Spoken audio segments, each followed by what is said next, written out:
stop. You haven't subscribed to the channel yet? Subscribe now. We have new stories every day. Now let's go.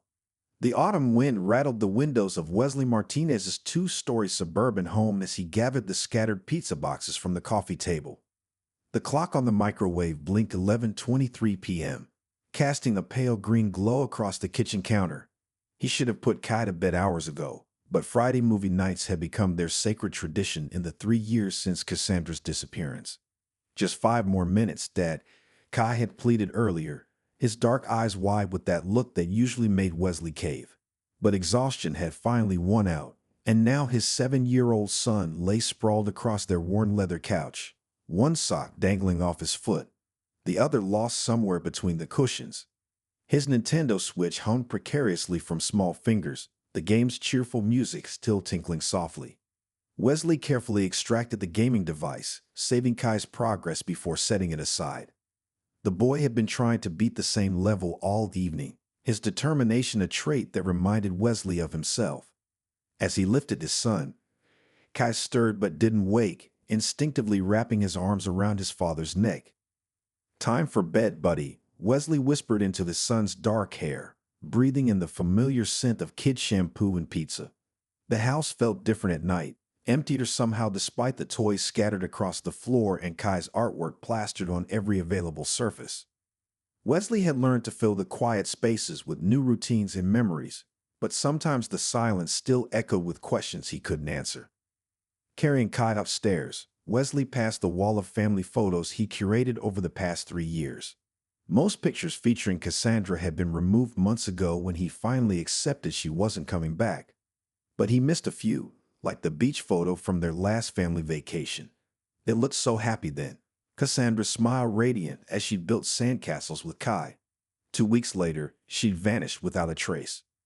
"Daddy," Kai mumbled as Wesley laid him in bed. "Yeah, buddy? Can we have pepperoni next Friday?" His words slurred with sleep. Wesley smiled, smoothing the Pokemon comforter over his son's shoulders. "Sure thing. Extra cheese, too." But Kai was already asleep, his breathing deep and even. Wesley stood watching him for a moment, marveling at how resilient children could be. Kai had stopped asking about his mother months ago.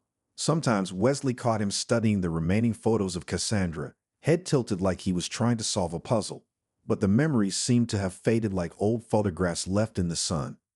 Back downstairs, Wesley tackled the mess from their movie marathon. As he loaded the dishwasher, his phone buzzed with a new email. Lisa from accounting had sent another invitation for coffee.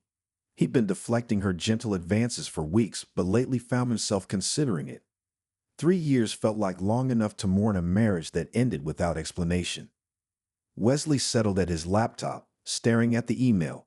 Lisa was nice, smart, funny, and clearly interested. She'd even joined him and Kai for ice cream once, winning his son over by knowing all the Pokemon names. His cursor hovered over the reply button when a knock at the door made him freeze. The wall clock read 11:47 p.m., too late for any normal visitor. Wesley's heart rate kicked up as he approached the front door, scenarios running through his mind. A neighbor with an emergency, a drunk who got the wrong house. Through the peephole, he saw 2 women standing on his porch, illuminated by the motion sensor light. The world tilted sideways as recognition slammed into him. Cassandra and her sister Talia. His ex-wife looked exactly as he remembered, yet completely different. Her dark hair, once usually thrown into a messy bun, was now expertly styled in sleek waves.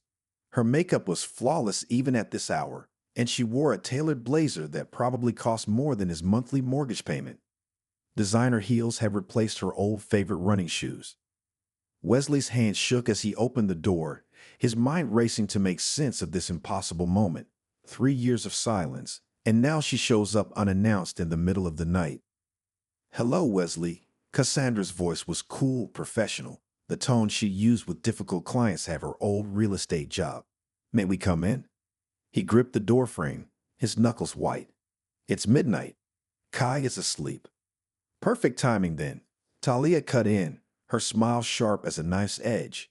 She wore an outfit almost as expensive as her sister's, her perfectly manicured nails drumming against her designer purse. Wesley's jaw clenched. Talia had always enabled her sister's worst impulses, covered for her lies. Of course, she was here now, playing backup to whatever game Cassandra was running. Talk about what? He demanded, voice low to avoid waking Kai. Where the hell have you been for 3 years? That's complicated, Cassandra said, examining her manicured nails. But I'm back now, and I want my son. The words hit Wesley like a physical blow, rage and disbelief warring in his chest. Your son? You mean the one you abandoned without a word? The one who barely remembers your face? I was forced to leave, Cassandra snapped, her mask of composure cracking slightly. You have no idea what I've been through, but I'm ready to be a mother again. It's my right. Wesley barked out a harsh laugh. You're right. You lost any rights when you walked out on us. Kai is happy, healthy, and stable. I won't let you waltz back in and destroy that. Let us in, Wesley, Talia insisted, taking a step forward. We can discuss this like adults. There's nothing to discuss. It's midnight, and you need to leave now. Cassandra stepped closer, her expensive perfume flooding his senses. Another change from the woman who used to steal his old t-shirts to sleep in.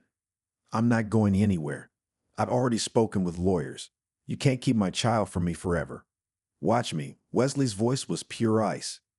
Kai is my son. I'm the one who's been here, who's picked up the pieces, who's built a life for him. You're nothing but a stranger who shares his DNA. You bitter, pathetic man, Talia hissed, her perfectly painted lips curling in disgust. Can't you see Cassandra is trying to make things right? Right? Wesley's laugh was hollow. Nothing about this is right. Show up at midnight making demands? There's something else going on here, and I'm going to figure out what it is. You always were paranoid, Cassandra said smoothly, but Wesley caught the flash of worry in her eyes. I simply want to reconnect with my son.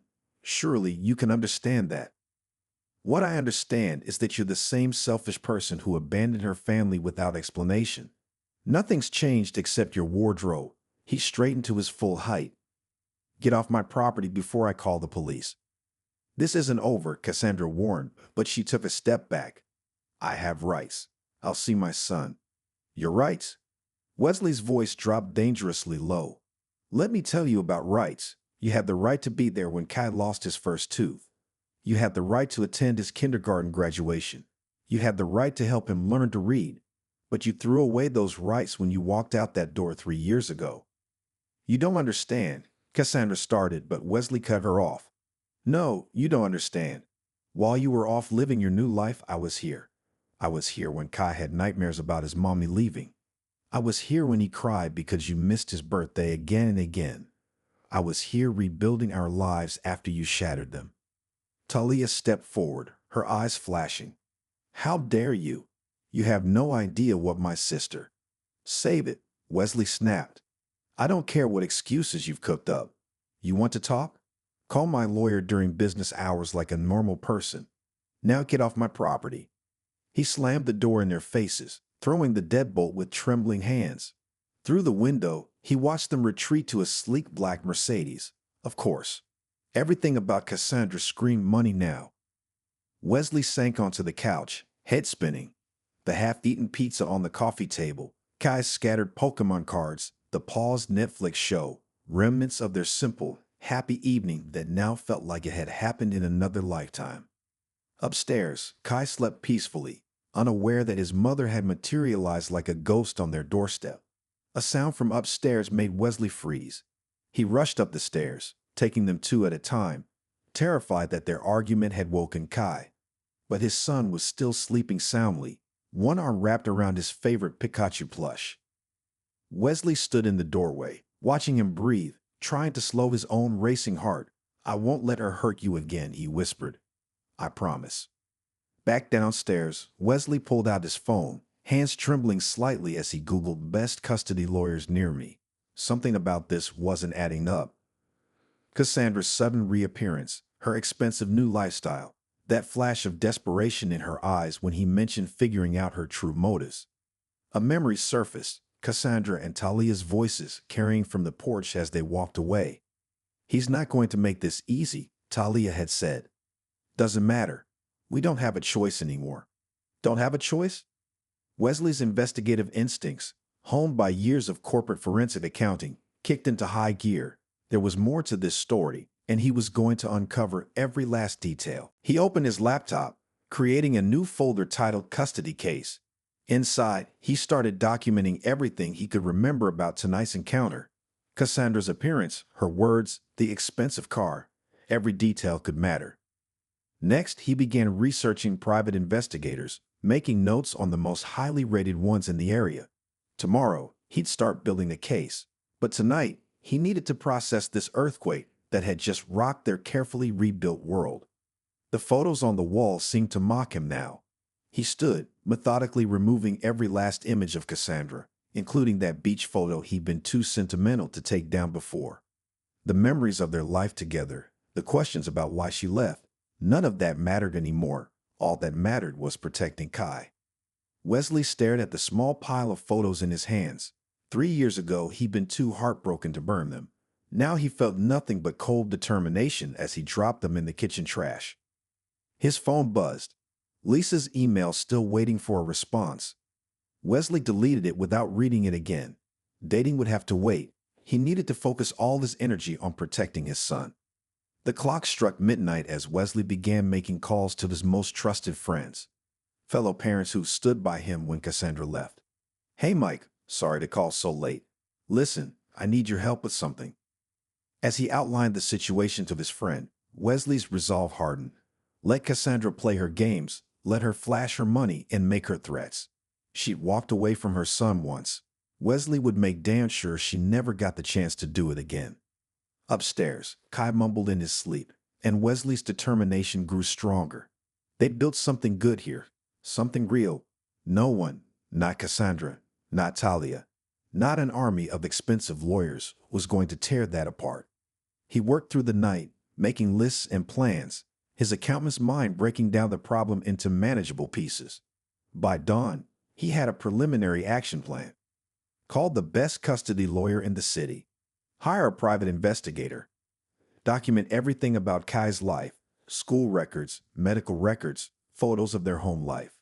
Install security cameras. Alert Kai's school about potential custody issues. The sun was rising when Wesley finally allowed himself to rest. He went to check on Kai one more time, watching his son's peaceful face in the early morning light. "We're going to be okay, buddy," he whispered. "I promise." As if in response, Kai smiled in his sleep, clutching his Pikachu tighter. Wesley touched his son's hair gently, then went to start the coffee maker. It was going to be a long day, but he was ready. Let Cassandra bring her worst. Wesley would bring everything he had, and he had truth, love, and 3 years of being there on his side. The battle for Kai was just beginning, but Wesley had already won the war of dedication and devotion long ago. He picked up his phone and dialed the first number on his list. It was time to fight. End of story.